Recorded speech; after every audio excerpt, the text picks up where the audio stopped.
I'm here. All right, good evening, and thank you for joining one of many voter outreach and education webinars hosted by Omega Sci-Fi Fraternity Incorporated, the massive and progressive 12th district under the leadership of our district representative, Kwame Dao. We are also today happy to have with us co-hosting, or co-sponsoring rather, the Secretary of State, our Honorable Alex Padilla, who has been doing a great job representing the state of California, the city of Los Angeles, and the state of California in multiple levels throughout the state. And we also are honored to have with us joining with us the AIDS Healthcare Foundation. And so between the men of Omega Sci-Fi, the Secretary of State, Alex Padilla, and AIDS Healthcare Foundation, we plan to have a robust conversation about the 2020 elections. I also want to acknowledge some of our webinar coordinators, Brother Andrew Davis, who is the 12th District First Vice Representative, as well as Brother Alonzo Duncan, who is the 12th District Social Action Chairman. And of course, I'm Isidore Hall. I am the 12th District Political Action Chair for the 12th District. We also have Anita Estelle, who is the Vice President of HR for AIDS Healthcare Foundation, along with Tracy Jones, Midwest Regional Director, National Advocacy Director for AIDS Health Foundation, and of course, Tamara Raspberry, who is the Assistant Deputy Secretary of State.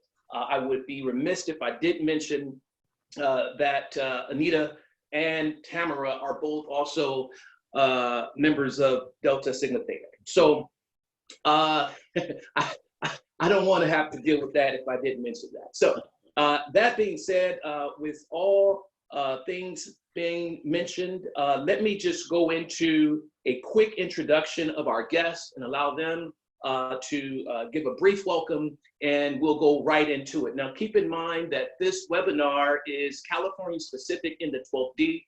We will be going throughout all of the states in the 12th D, hosting these webinars under the direction of the 12th District leadership. Throughout this conversation, at some point, those in attendance will be asked to submit their questions, and we will hear your questions and try best to respond as much as possible. So that being said, let me introduce our 1st District, 12th District First Vice, our District Representative, Kwame Dao. Brother Kwame Dao was initiated into Omega Sci-Fi Fraternity by way of Beta Chapter on May 20th, 1993, and has been dedicated to the fraternity for nearly 30 years. He is currently serving as the 34th District Representative, CEO of the massive and progressive 12th District, which includes Alaska, Arizona, California, Idaho, Montana, Nevada, Oregon, Utah, Washington, and Wyoming. Brother Dao's achievements within the district are a byproduct of his love and his devotion to the organization's goals and his philosophy of leading from the front. As first Vice District Representative, he helped usher in the largest financial membership in the district's history and devoted an innovative standing committee structured which provide communication, service, and impact. Over the years, he has received numerous awards from the fraternity, including a Superior Service Award from Turnout Chapter and the district, and the Founders Award, and multiple commendations from community groups throughout the state of California and the 12th District. Brother Dao started on his path to leadership as a neophyte at Beta Chapter, serving as Vice Bossilus and Bossilus. Under his leadership, the chapter was recognized as 2nd District Undergraduate Chapter of the Year. During Beta Chapter's centennial year, he was honored to serve as one of 2 Masters of Ceremonies during the 100th Celebration Gala. He also served as keynote speaker for Beta Chapter's 105th chapter anniversary. Brother Dao was the bosses of Taw in Compton, California for 2 terms, from 2012 to 2013 and 2013 to 2014, and vice bosses from 2011 to 2012. He also sits on the fraternity's board of directors, representing 1,300 college-educated professionals whose singular focus is uplifting the communities they served. Brother Dao has a very long bio, and he made sure that I was very clear that he doesn't want me to read it all. So that being said, ladies and gentlemen, please welcome Brother Kwame Dao, District Representative, the massive and progressive 12D. Well, Brother Hall, I certainly appreciate the introduction, and yes, I was sitting here saying to myself, please stop. Let me start by just welcoming everyone. I want to thank you all for taking the opportunity, the time out of your schedule to really join us this evening for this critical virtual town hall. You know, it's often said that that every election or this election is the most important election. But my feelings are that the election that's ahead of you is really the most important one, because we want to make sure that everyone is participating in the process. If you participate in the process, then you can determine the outcome. So the Men of Omega Sci-Fi, Fraternity Incorporated, the massive progressive 12th district, we're committed to making sure that we bring events like this to our communities. We want to make sure that you're educated about the initiatives and the issues that are going to be on the ballot this year. And we're very thankful for the partnership with the AIDS Healthcare Foundation, as well as Secretary Padilla.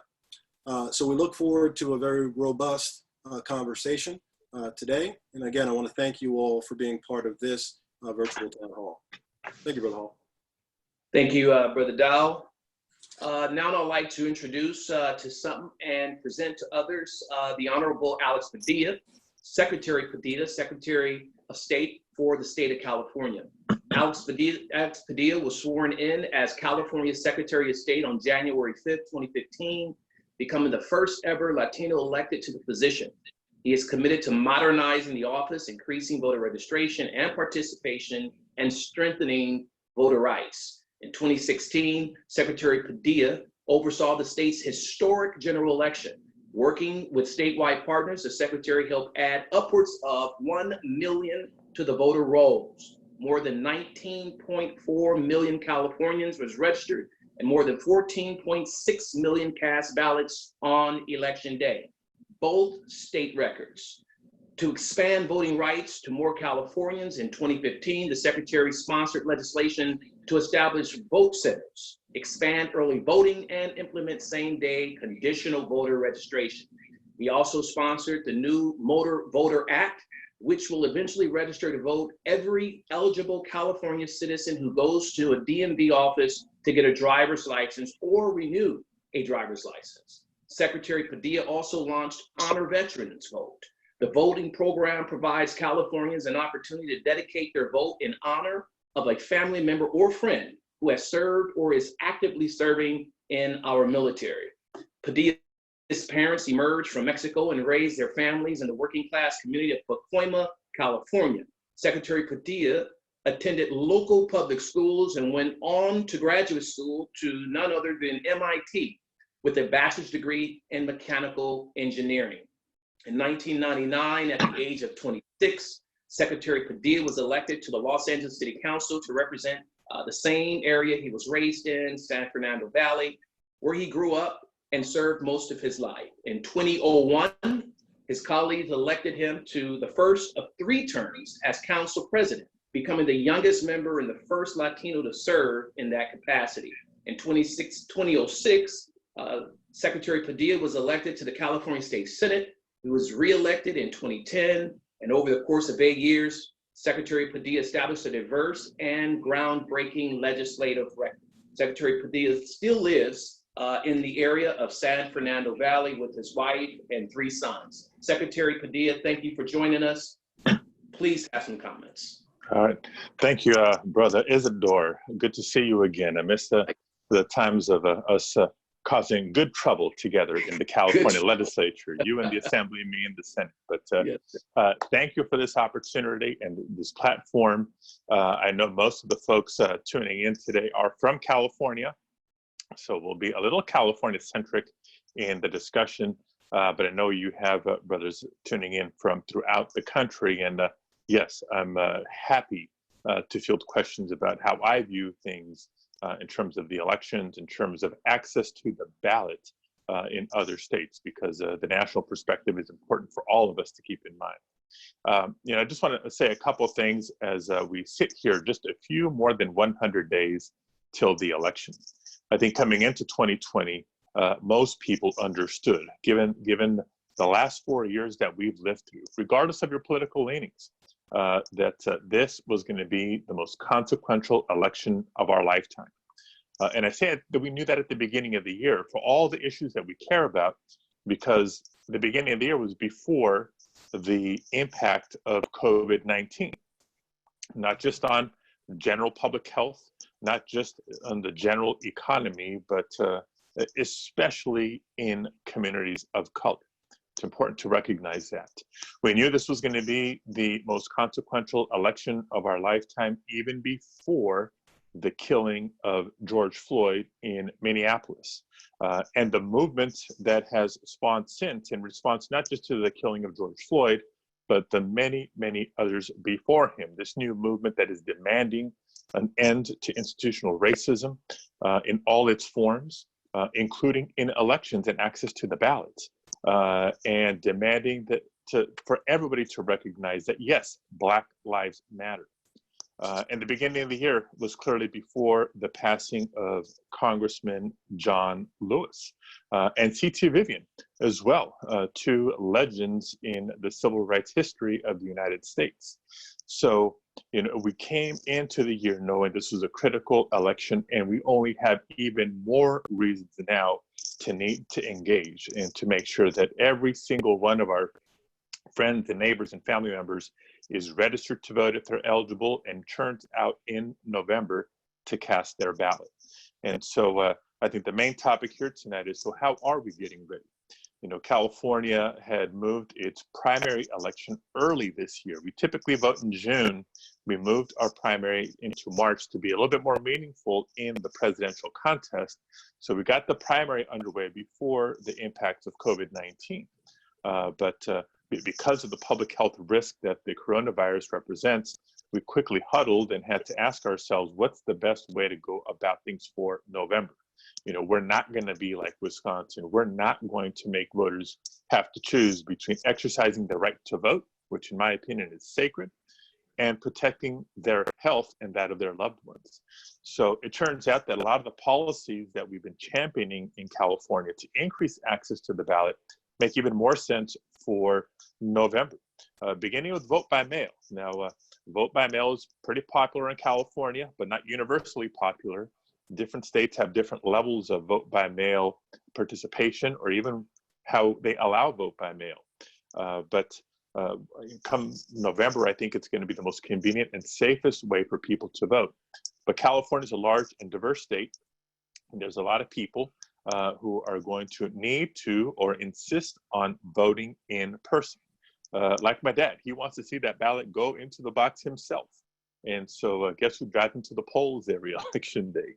I know that maintaining as many safe in-person opportunities to vote both on and before election day are going to be critical. So we're working with each and every county in California to make sure that we provide as much of that in-person safe opportunities to vote as possible. Now it's going to be a little different come November.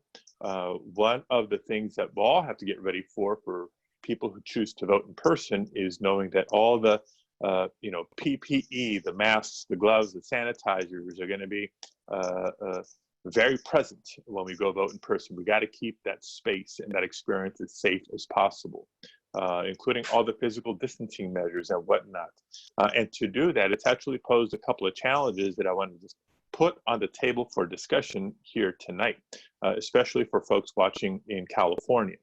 As you can imagine, counties are challenged, to say the least, on securing voting locations. A lot of locations that have been used in the past don't make sense anymore, right? No more voting in somebody's garage, no more voting at a retirement home for obvious reasons because of the COVID-19 pandemic. We need smarter locations and, frankly, larger locations. Can't put 30 voting booths side by side this election. We've got to space them out at least 6 feet. But we can have all the locations we could ask for, but they're not good to us if we don't have volunteers to help work the elections as well as volunteer poll workers. And so I want to put that on the table for consideration here tonight.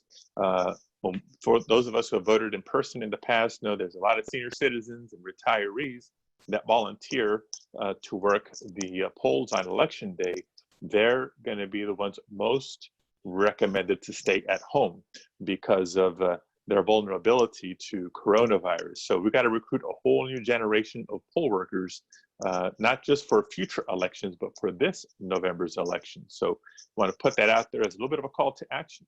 Anybody here and through your networks who is willing and healthy to sign up to help us out on election day. I speak for every county in California, and frankly, for my colleagues across the country. On a daily basis, I'm on the phone with a Secretary of State somewhere across the country, both Democrats and Republicans. I'll have you know, most trying to do the right thing, and expanding vote by mail and making sure that we preserve, smaller crowds, shorter lines for folks who vote in person on election day. So I'll leave it at that. A little bit of a high-level talk, but again, 103 days to go. Consequential election. I know everybody here is going to be ready, and I look forward to answering your questions. Thank you, Secretary Padilla. And good evening. My name is Imara Kennedy, and I am the National Director for Communications and Community Engagement with AIDS Healthcare Foundation. And before we introduce our next panelist, I wanted to just take a moment on behalf of our over 6,000 employees globally to thank the brothers of the District 12 for your amazing leadership and your partnership. And I think, as the Secretary mentioned, that it's so apropos that this time that you all are leading this effort, knowing the two great leaders that were severely concerned about the rights of voters have made their transition, and kudos, and we are so proud of this partnership. Our next panelist is Mr. Anthony Snipes. Anthony is a veteran municipal administrator who recently retired from public service through the Texas Municipal Retirement Service in February with over 24 years of service. We will say that we are so glad that he retired because we were able to bring him into the AHF family in March as our new regional director for Texas with AIDS Healthcare Foundation. He previously served as city manager of Missouri City, Texas. Mr. Snipes' his career spans more than 20 years, and I will say impressive public service. He includes achievements in strategic initiatives that have involved budgeting and performance management, public-private partnerships, and organizational development. Mr. Snipes is civically involved across the country and is currently the national president for the National Forum for Black Public Administrators. Please welcome Mr. Anthony Snipes. Anthony, you're on mute. Thank you so much, Amara. Let me first of all say good evening to everyone. I'd be remiss if I didn't thank the leadership for Omega Sci-Fi, the regional leadership, for bringing forth such an important topic to educate and inform its membership on relevant issues. As the Secretary stated earlier, 103 days before one of the more important opportunities to exercise your vote, because your voice and your vote matters. I just wanted to really thank Nita Castilla and Tracy Jones, who have served as liaisons between AHF and Omega Sci-Fi in this wonderful partnership. And I'll use my time really to just talk about our organization. The AIDS Healthcare Foundation, or AHF, has been in existence for over 3 decades and currently is the world's largest nonprofit public health organization with the primary focus of addressing the global HIV and AIDS epidemic. As I've shared with a number of friends of mine, they said, well, what is AHF? Our mission statement is clear. We provide cutting edge medicine and advocacy for those individuals who do not have the ability to pay. But as I've learned over the course of the last several months, AHF is more than just providing HIV and AIDS preventive care and services, but they also are a voice to the voiceless and addressing critical social justice issues like affordable housing, addressing high drug pricing, racial disparities, and other issues that are social determinants in health.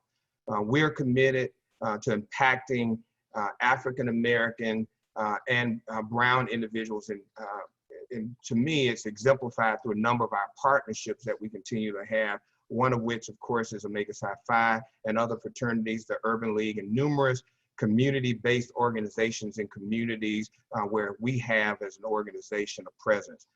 Though all of our communities, I'll be the first to say, are very, very important, as the home of our global operations, the California community and the health and well-being of its residents are so very critically important to us. And that's one of the reasons we wanted to share and be a part of this discussion tonight, particularly as it relates to one of the ballot initiatives that is near and dear to our hearts. So to learn more about AHF, I would encourage you to go to our website, which is aidshealth.org. We're very blessed to have an organization where we're serving over close to 1.4 million clients. We have a budget of about $1.8 billion. We have approximately 6,600 employees domestically and internationally that are working on a day-to-day basis to impact the lives of people, and not just in California, but throughout the world. So we're so happy to be a part of this discussion tonight and look forward to the questions that follow. All right, thank you. And so at this point, we're going to move directly into the questions to our for our panelists. And for those at home watching, if you have questions, please submit your questions when we open the box for you to do so. We will hear and we will respond to your questions at that time. Again, we have an hour here, and so we're going to ask for all of the responses from our panelists to be clear and concise so that we can get through all the questions that we have to ask. So the first question is to Secretary of State Padilla. You mentioned some of the challenges in California as it relates to voting. What, in your opinion, do we most need be aware of in this upcoming election, the challenges in this upcoming election? I think, in the state of California, I think we're going about it the right way. As I mentioned, we're going to be emphasizing vote by mail, but it is not an all vote by mail only election. We know that a lot of people will need that in-person option. And so make sure that we properly educate the voters of what their options are, because there's going to be some changes depending on the county in which you live. Maybe it's going to be a different voting location than you're used to going. People may be surprised to receive a ballot in the mail and wonder, I didn't ask for this, why is it coming? And so voter outreach and education along the way is going to be critical, starting way back from inviting people to verify their registration information. In a lot of states, you can do it online. In California, you can do it online. Make sure your address is current and that sort of thing. And for people who want to vote in person, letting them know what days, what hours, what locations are open for them to be able to do so. So I think voter education is going to be a big piece. Not to take this conversation in a very different direction, but I'll tell you one of the things that I worry about is continuing to battle bad information that gets circulated. I'm not going to name names. A certain somebody in Washington, D.C. continues to attack vote by mail and the elections more broadly, but whether it's an individual or forces, both foreign and domestic, that are going to seek to create division, create chaos, create confusion, we can't fall for it. Right? We got to commit to voting, get our official sources, educate ourselves as to how we're going to vote from official sources, and then go about our business and not fall victim to those who seek to divide us. So I think those are some of the primary challenges that we have in California. Thank you. Thank you, Mr. Secretary. I'd like to pose this next question to Brother Dao. What role can the members of Omega Sci-Fi Fraternity Incorporated play to help increase turnout in the November 2020 election?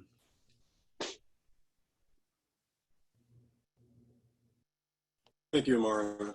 Very good question. So the men of Omega Sci-Fi have really been focused on voter engagement really since the founding of our organization back in 1911. Our focus is on making sure as many people as we possibly can are participating in the system.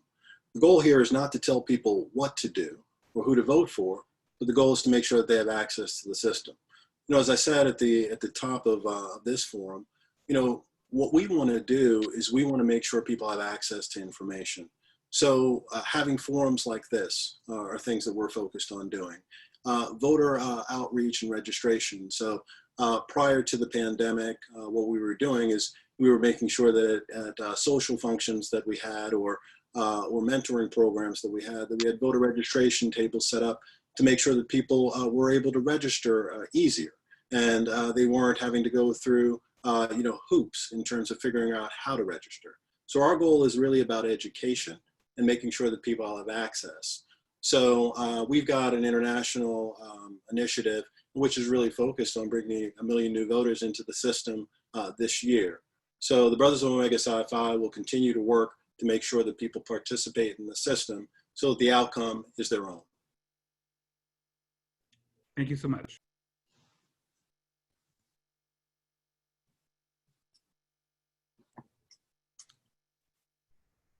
I'm going to turn it over to Isidore for our next question.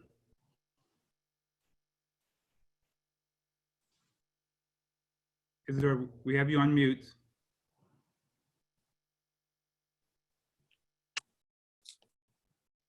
Can you hear me? Okay. Mr. Snipes, can you explain the work that you're involved in to address the housing crisis in California? Awesome question. As you know, it's a big priority for the AIDS Health Care Foundation. But I think to give some perspective, first, AHF actually was birthed from addressing housing. Our founder, Michael Weinstein, launched AHF initially starting as the AIDS Hospice Foundation to create a safe, dignified, and uplifting space for those living with HIV and what we now know as the HIV and AIDS to live in their final days of their lives. So one of the things that's very important is the critical need of housing. It's really not totally new to AHF. Our commitment to addressing housing crisis is really exemplified in two primary components. One is our Healthy Housing Foundation. 2 years ago, we founded that subsidiary of the organization to address the housing epidemic that is plaguing our nation. And through that foundation, AHF provides faster access to transitional and longer term housing for low income individuals and families. So we've been very fortunate to create the subsidiary to allow us to address some of the outrageously high costs that have become an acceptable standard for affordable housing. The second aspect is through ballot initiatives that creates opportunities for the voice of people to impact change around various housing issues. One example is the current ballot initiative that we're spearheading, which is called Yes on 21. And I think you have, it's before you on the screen, Yes on 21 really is an opportunity to address some disproportionate impacts on Californians. What we currently know in California, particularly as it relates to the housing crisis, is at a boiling point. In 2019, homelessness grew by 16.4% across the state, while rents increased and wages remained stagnant. Rent control, in my opinion, helps keep housing affordability for everyone, allowing Californians to live and thrive in our state. So Proposition 21, as we've tagged as Yes on 21, is a November 2020 state ballot initiative that will allow for the expansion of rent control throughout California. And if passed, the measure would give local governments the power to implement tenant-friendly protections that limit annual rent increases, prevent displacement, and make living in California affordable for all. In our opinion, rental control works and can be implemented quickly, and it can protect millions of renters as they move forward. So we encourage all of our Californians, as well as Omega Sci-Fi, to learn more about Proposition 21 by going to yeson21ca.org. As I stated earlier, your voice and your vote matters, but I think it's important that we address issues, particularly transitional and long-term housing needs for low-income individuals to make a difference. Thank you. This next question is for Mr. Secretary. There has been issued raised questioning the security of ballots delivered in the mail, and I think you spoke a bit about that in your earlier comments. Can you explain why this is a false narrative, and how do we combat other forms of misinformation around this election cycle? No, look, I appreciate that question because at least for the last 4 or 5 years, you've seen a certain somebody attack the integrity of the electoral process, which has a lot of safeguards built into it. But let's focus on vote by mail, because not just in California, but across the country, there's a big push to expand voting by mail because of the pandemic that we find ourselves in. So when the vote by mail system is attacked, understand that it is baseless. There's no data, there's no facts to support the argument that it is ripe for fraud. Some of the not just President Trump, but a lot of the folks around him who attack vote by mail themselves vote by mail. So first of all, it's not true. Second, they're being hypocritical about it. Vote by mail is nothing new to California and nothing new to the country. There's a lot of states that use significant vote by mail, red states and blue states and purple states. Among the safeguards that protect the integrity of vote by mail is a step that we call signature verification. So if you vote by mail, or when you vote by mail, the instructions include, when you fill out your ballot, return it in the provided envelope, because the envelopes and the ballots have sort of barcodes attached to make sure that it's official ballots that are coming back, and the precise envelope that was sent to that voter. That's one step in accountability and integrity. Another is signature verification. When you put your ballot in the envelope, you seal it, and then you sign it as a voter. And the first thing that counties do when the ballots arrive at the county is they check the signature on the envelope with the signature on file with your voter registration record. If a voter forgot to sign the envelope, in California, counties will attempt to contact the voter to say, hey, is this really you? Because you didn't sign this. If it wasn't you, there's a problem. The ballot won't be counted, and they'll investigate. If it was you, you'll get an opportunity to submit that signature so your ballot can get counted.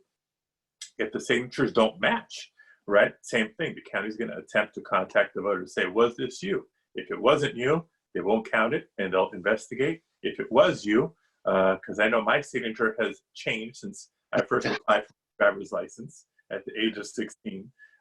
Then you'll have a chance to address that, correct that, and make sure your vote is counted. So there's a lot of other things, but those preliminary measures have worked pretty darn well. And every investigation, every study about the integrity of our elections shows the same. Thank you, Mr. Secretary. And while we have you, we've got a couple of questions for you. One that is coming from George Taylor, and I'll double these up in the spirit of time. George simply says, is California prepared for the voter election cycle, which I think you've shared some great points of preparation. And this next question is probably speaking to our millennial generation. In this technical age, why are we still voting on paper? And do you see online voting possible in the immediate future? So why don't we start with George's question. Is California ready for a successful election cycle?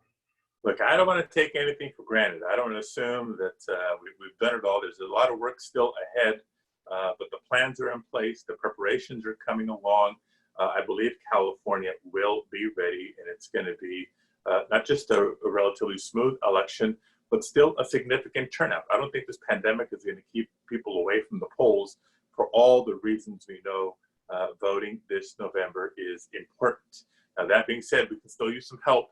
So I'll make the pitch again. If you know of any locations that could and should be considered as polling locations, we're all ears. And if you're willing to work as a poll worker this November, or know of anybody in your network that is willing to, we can use that help too. And on that topic, in the Q&A box, somebody asked about arenas or stadiums being utilized for potential voting locations.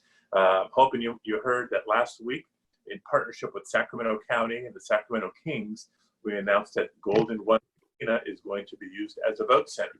The first such announcement actually came out of Atlanta when the Atlanta Hawks said that their arena was up as a voting location for November because Georgia's had some issues. The Milwaukee Bucks were the second to make that announcement. The Sacramento Kings were the first in California to make a similar commitment. So we're thinking creatively. We're looking at even, sports stadiums and arenas and other alternative locations, both to provide a safer space and frankly make it more exciting, right? I live in Los Angeles and love the Lakers. I can imagine taking a selfie on the hardwood floor at Staples Center with my I voted sticker. That'd be kind of fun and healthy, right? So we're trying to be creative, and yes, we'll be ready. That's the bottom line.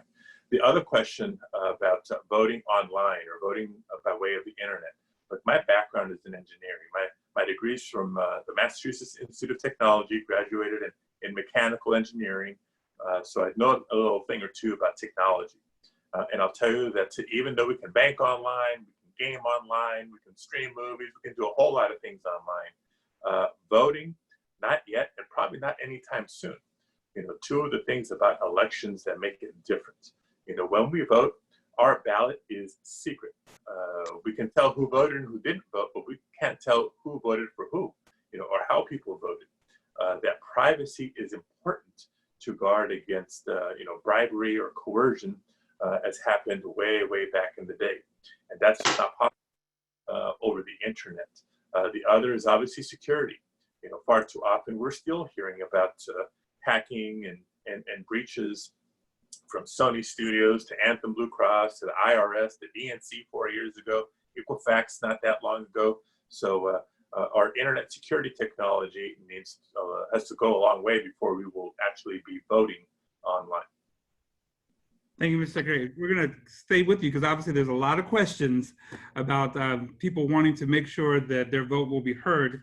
And I'm going to take a point of personal privilege because I'm based here in Atlanta, Georgia, and was actually a part of the team that kind of helped some of the guidelines to just ensure the Californian voters that the effort that we saw with the Atlanta Hawks at the State Farm Arena, which I'm so excited is happening in the California community, has been huge.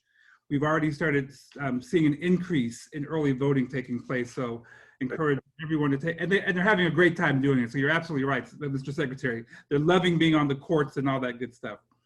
We had another question that was in the Q&A from Christopher McElrath.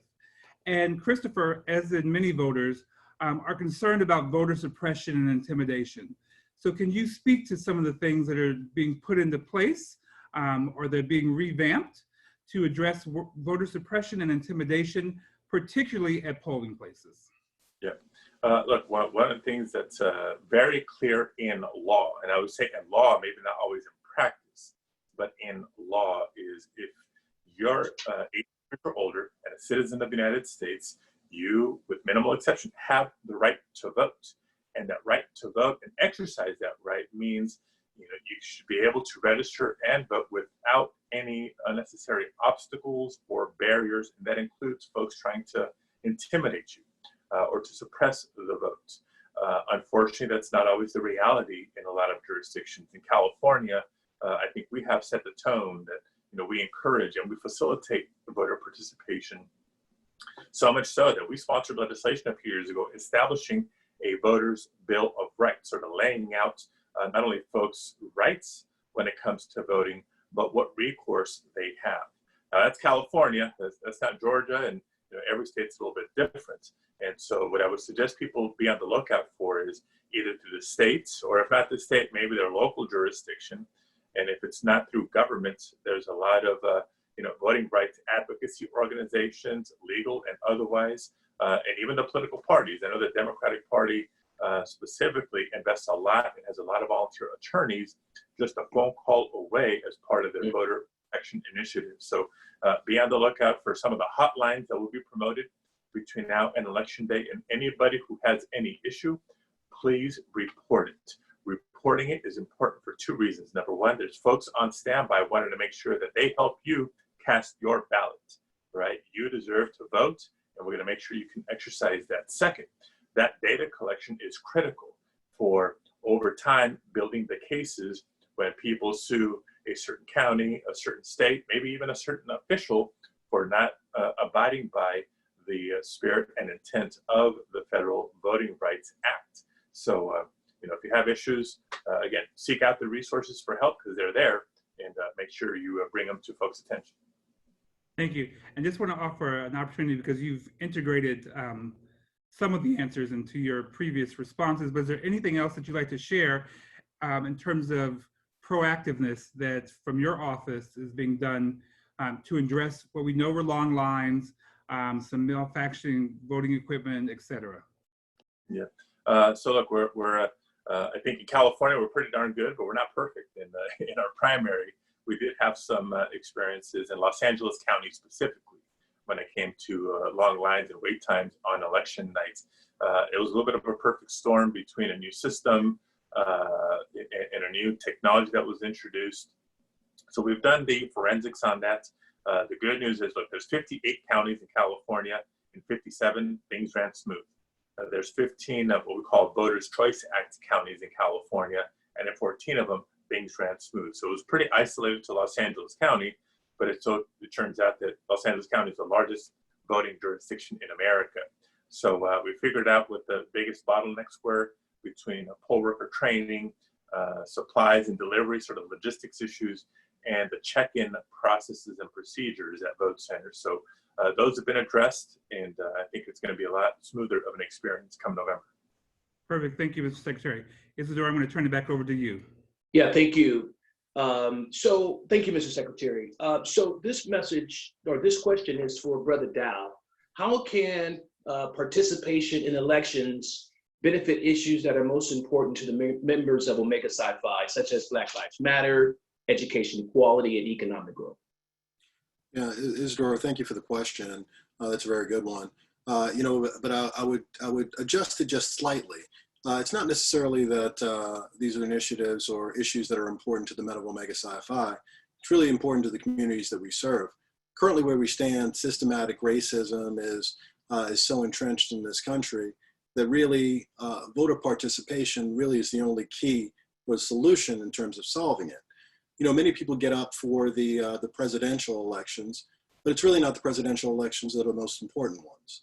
The ones that are most important really are the off-cycle elections. So we, the men of Omega Sci-Fi, want to make sure that we continue to drive people to the polls during those off-cycle elections.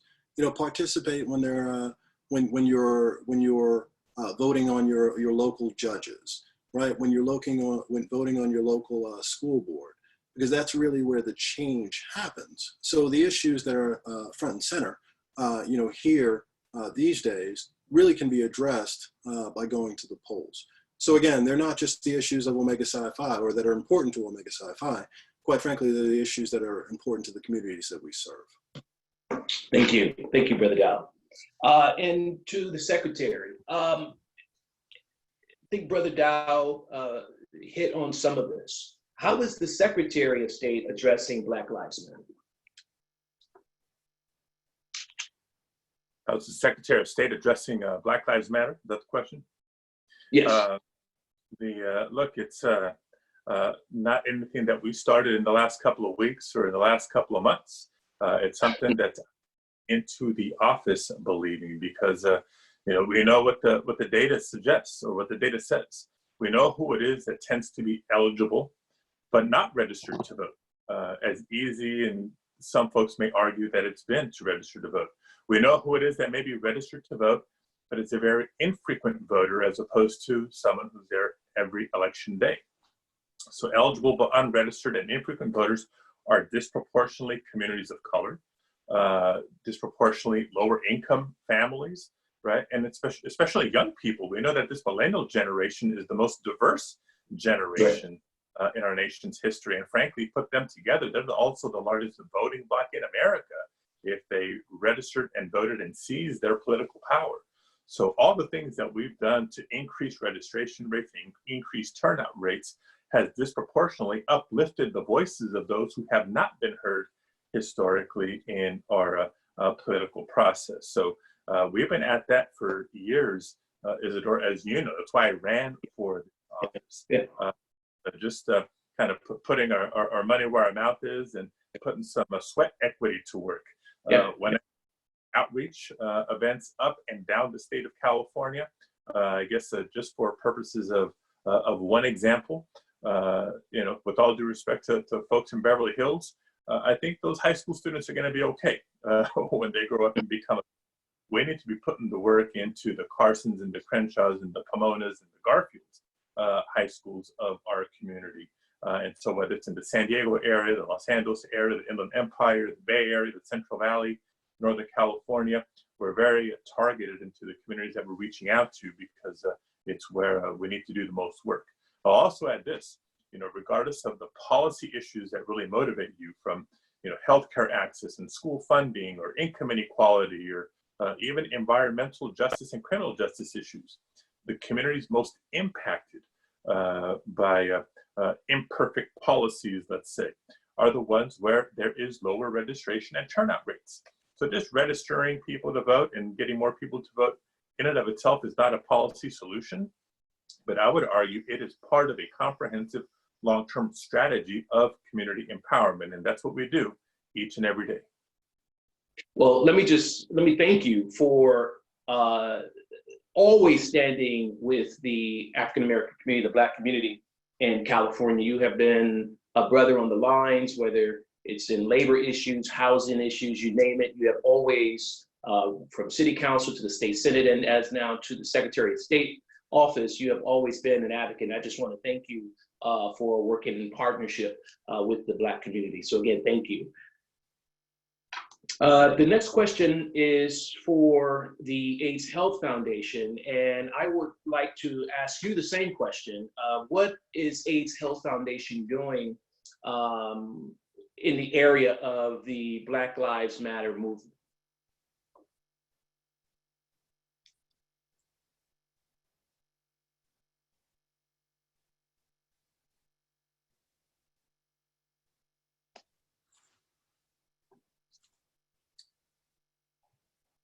I know we're working through a little technical difficulties here. Keep everything going. No, Anthony will be right back with us. Okay. There we go. Is he here? Okay. I'm here. All right. First of all, as a mission-driven nonprofit organization, we are very tuned in to issues that impact Black Lives Matter. And as you if you read up on AHF, you'll see that we're on the front line dealing with issues, most recently on the front line with the Confederate flag in Mississippi being removed, the passing of the Georgia hate crime bill. So from our standpoint, we believe that it is important that we are hand in hand with the brothers and sisters on the front line. So when you see mobilization, you'll see AHF working very closely and trying to make sure that the voice, having a voice for the voiceless to address a number of those type of issues. But what I would say is that when we know that when individuals, particularly Black and brown folks, are dealing with addressing basic human needs like housing and affordable housing related issues, we feel that AHF can play a role in working with them because, people are stigmatized, marginalized, and a lot of times have to make key issues. And from our standpoint, when these issues disproportionately impact Black folks, we want to be at the, make sure that the data, people understand the data, but more importantly, what can we do to institute fundamental changes beyond what we've always done to see a retrenchment in disparities that exist. And I think that's one of the things AHF has really been doing, is working on the front lines in the communities where we serve, not only domestically, but internationally, to address issues that are similar concerns and issues with the Black Lives Matter movement. Thank you, Mr. Snipes. And indeed, AIDS Health Foundation, Mr. Weinstein and I have worked in tandem. In fact, I carried a lot of legislation for the AIDS Health Foundation, the legislature, having to deal with those very issues. And so again, thank you all for continuing to run with the banner of supporting our communities. Here's a question, and then we're gonna just have closing remarks because we wanna hit a hard 7 p.m. ending. We don't wanna go beyond that, and certainly we wanna hear some closing remarks from the Secretary and Brother Dao, and also you, Mr. Snipes. But here's a question that we just got. As a man or dad of color, what strategies, if any, are you engaged in to help education stakeholders understand, accept, and embrace the dads of color versus adversaries in their children's educational experience? And so why don't we have the Secretary to answer that question? Oh man, that's deep, and trust me, we've been having a lot of conversations in our household about this very topic, especially in the last couple of months. As we sit our boys down and watch the news, not too much news, but important news, including a lot of the marches and protests and demonstrations, right? The righteous exercise of our First Amendment rights that we've seen across the country in the last several months, and teaching our boys who were, my wife and I tell each other, we're not trying to raise 3 boys, we're trying to raise 3 gentlemen, because of the Me Too movement. They need to learn about this at a very young age and grow up with the right principles, the right values, but also knowing what their rights are and what their opportunities are in this country. So I think it's educating at home, being real with what the experiences are. We sometimes struggle. My boys will not go through what I went through growing up, because my parents had a different struggle and sacrifice experience trying to raise my brother, my sister, and I than my wife and I.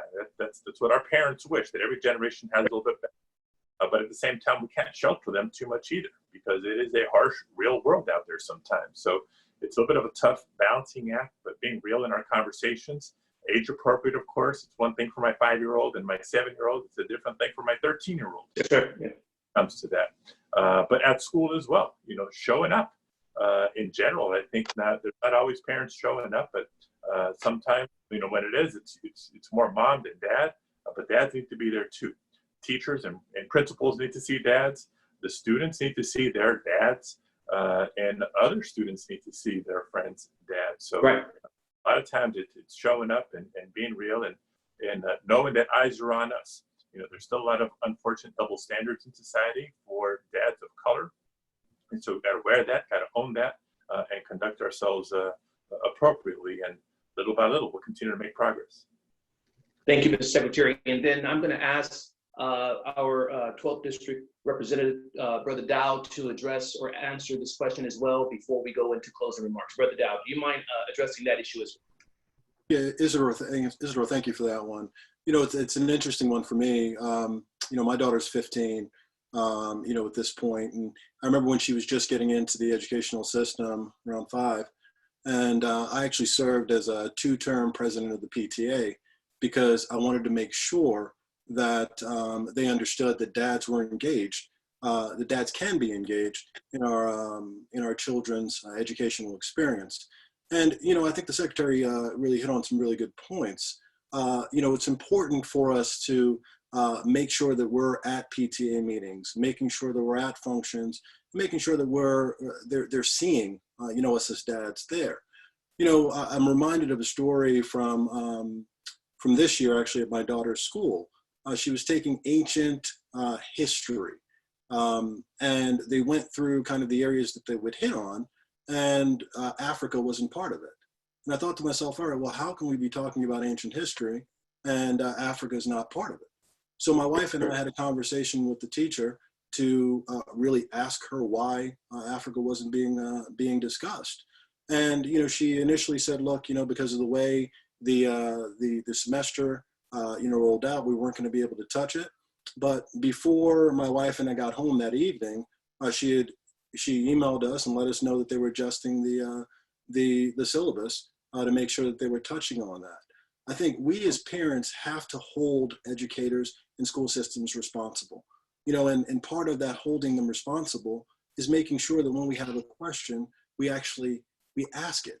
When it doesn't seem right, we hold them accountable. Because if we don't hold them accountable, then there'll never be an adjustment in the educational system. So I say engage, make sure that you're an active participant and ask those questions. Thank you, Brother Dao. We're gonna go to Brother Kennedy. I think you had one quick statement before I go into closing. Is that correct? Yes. I just wanted to again say on behalf of AIDS Healthcare Foundation to thank you all for this amazing partnership. And before Brother Dao goes in, I have just a quick quote that I think resonates so well with what's happening. And it's from one of the greatest leaders of our time, Dr. Martin Luther King Jr., which simply says, "Our lives begin to end the moment we are silent about things that matter." So Sure. kudos to the brothers of Omega Sci-Fi for not being silent about the things that matter. And what matters are Black lives, and what matters is ensuring that people are educated and aware to allowing their vote to count. So thank you.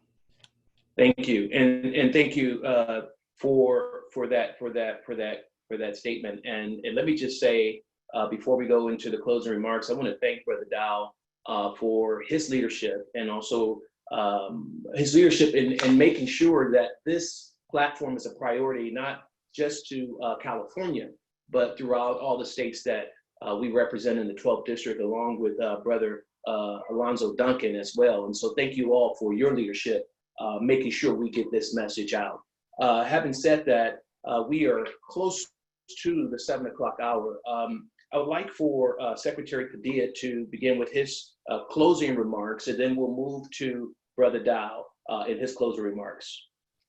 And then Brother Snipes. No, I'm sorry. We'll move to Secretary Padilla, Brother Snipes, then Brother Dao will close. Thank you, Mr. Secretary. Thank you again, Isidore.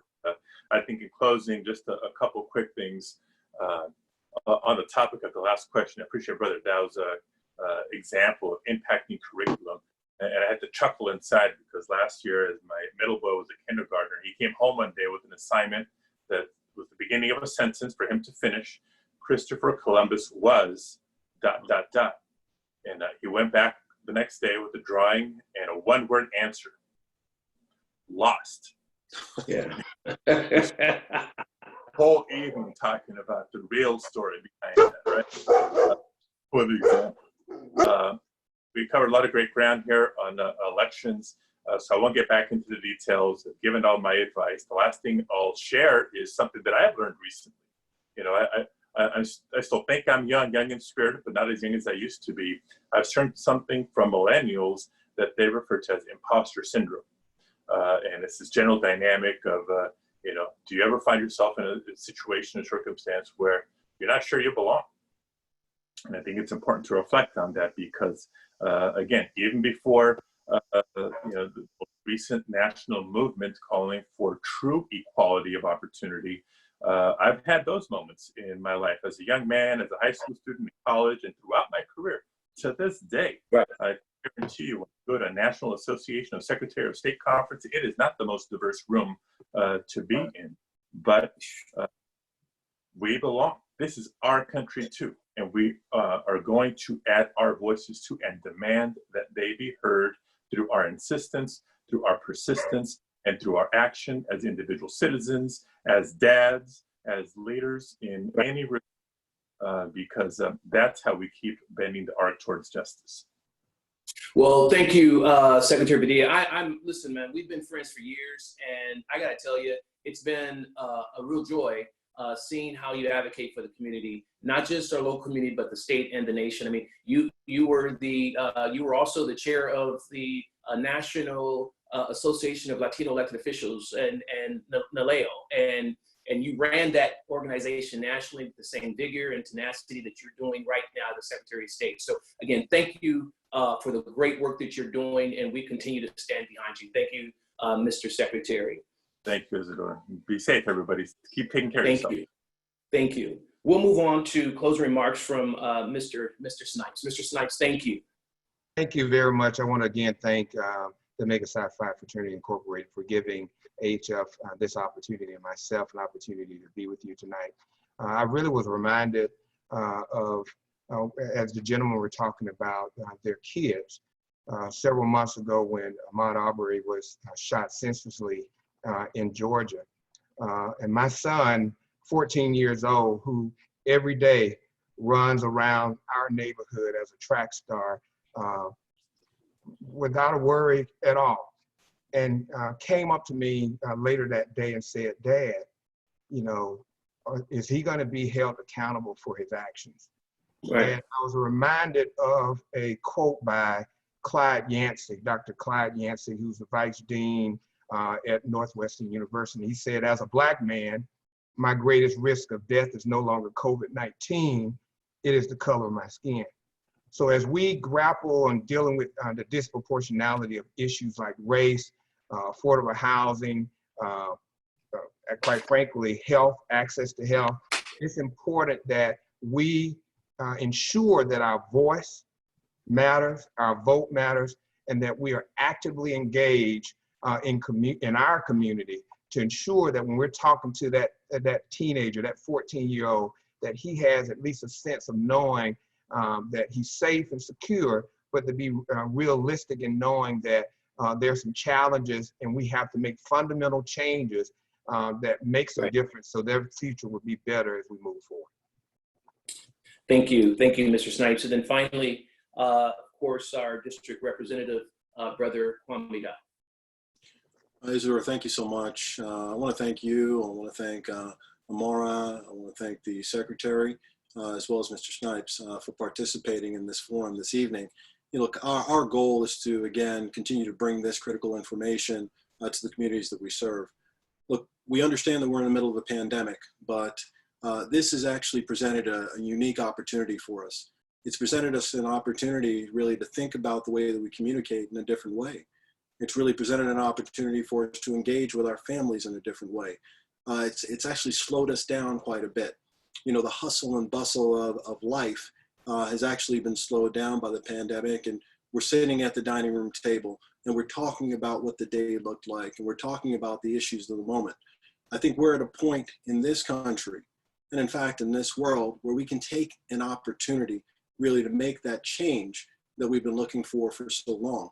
You know, this is the opportunity for us to really make this the United States of America, where everyone has the opportunity to really be all that they can be. So the men of Omega Sci-Fi, particularly in the 12th district, will continue to lead from the front. We'll continue to bring forums like this to our community. We'll continue to educate. We'll continue to engage, and we'll continue to make sure that the change that we all want so readily need really comes to the forefront. This is the opportunity. We want to take advantage of it, and we want to thank everyone who participated in this forum today. Thank you for taking time out of your evening to join us, and also I want to thank the team in the background. Thank you all for putting this together. Isidore, appreciate you. Thank you, everyone. Thank you. And to that end, thank each and every one of you again for joining us. I want to thank personally again the 12th District First Vice, Brother Davis, for the background coordination. I want to thank Brother Duncan, the 12th District Social Action Committee Chair, as well as Tamara Raspberry and Imara Kennedy. I want to thank Mr. Snipes, and of course the Secretary of State, Anita Estelle, as well as Tracy Jones, for your involvement in bringing forward the message to the 12th District. And God bless you, be safe, wear a mask, and always give praise to God to wake up in the morning. God bless you. Good night. Thank you so very much.